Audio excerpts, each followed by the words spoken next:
আল জাজিরার একটা ছবি, সেনাবাহিনীর সদস্যরা অটোমেটিক রাইফেল নিয়ে শুয়ে পড়লেন লাইন দিয়ে, তাদের 20 গজ দূরে নিরস্ত্র সাধারণ মানুষ, আমরা, আমার দেশের জনগণ, তাদের দিকে সেমি অটোমেটিক রাইফেল থেকে গুলি চলল। এর দৃশ্য দেখার পরে আসলে বাসায় বসে থাকার কারো কোনো সুযোগ নেই। আমাদের যার যার অবস্থান থেকে প্রতিবাদ করতে হবে এবং একজন আইনজীবী হিসেবে সেই কাজটি করার জন্য আজকে আমরা আদালতে এসেছি। আমরা আদালতে বলেছি নিরস্ত্র প্রতিবাদকারীদের উপরে গুলি চলতে পারে না, যেটিকে ইংরেজিতে লাইভ রাউন্ড বলা হয়, সেটি করার কোনো সুযোগ নেই। আর অনেক ভিডিও আপনারা দেখেছেন, একটি কিশোর 4 তলা একটা নির্মাণাধীন ভবন থেকে সে ঝুলে রয়েছে, তার কিচ্ছু করার উপায় নেই, ওই অবস্থায় তার উপর গুলি চলেছে অনেকবার।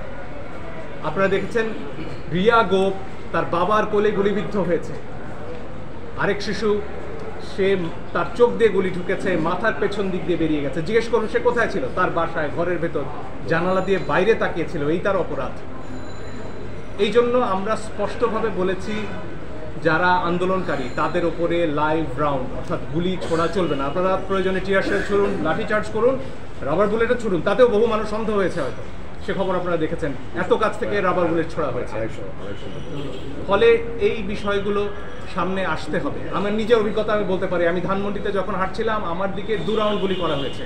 তাদের পোশাক পরনে ছিল না, আমি জানি না তারা কারা পিস্তল থেকে গুলি হয়েছে, কারণ আমার হাতে ক্যামেরা ছিল, কোনো প্রমাণ তারা রাখবেন না। কিন্তু প্রমাণ ধ্বংস হয় না আজকের দুনিয়ায়, প্রমাণ পৌঁছে যায়। আরেকটি দাবি আমরা করেছি পরিষ্কারভাবে, ছাত্ররা সারা বাংলাদেশ থেকে আজকে বলেছেন যে 6 জনকে ডিবি অফিসে রাখা হয়েছে, তারা সেখানে বন্দী।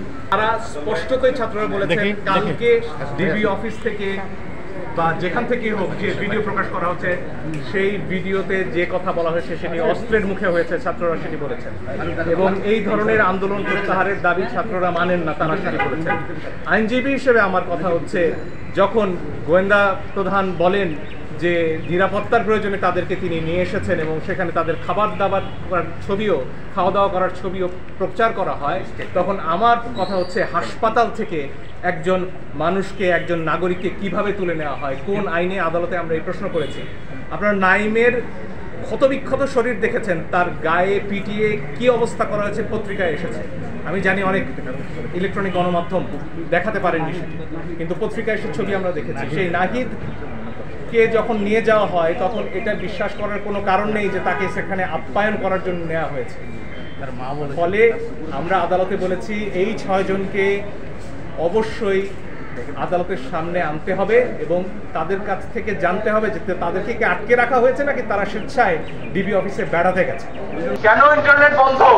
প্রথম দিন বলা হলো শৃঙ্খলার প্রয়োজনে ইন্টারনেট বন্ধ করে রাখা হয়েছে, তারপর এক পুড়ে যাওয়া জাদুর বাক্স দেখিয়ে বলা হলো ওতেই নাকি সারা দেশের ইন্টারনেট বন্ধ। বিশেষজ্ঞরা বলেছে, ডেইলি স্টার বিস্তারিত প্রতিবেদন করেছে, ওই এক জাদুর বাক্স পুড়লে ইন্টারনেট বন্ধ হতে পারে না। এই রাষ্ট্রীয় মিথ্যাচার, এই রাষ্ট্রীয় হত্যা বন্ধ হতে হবে।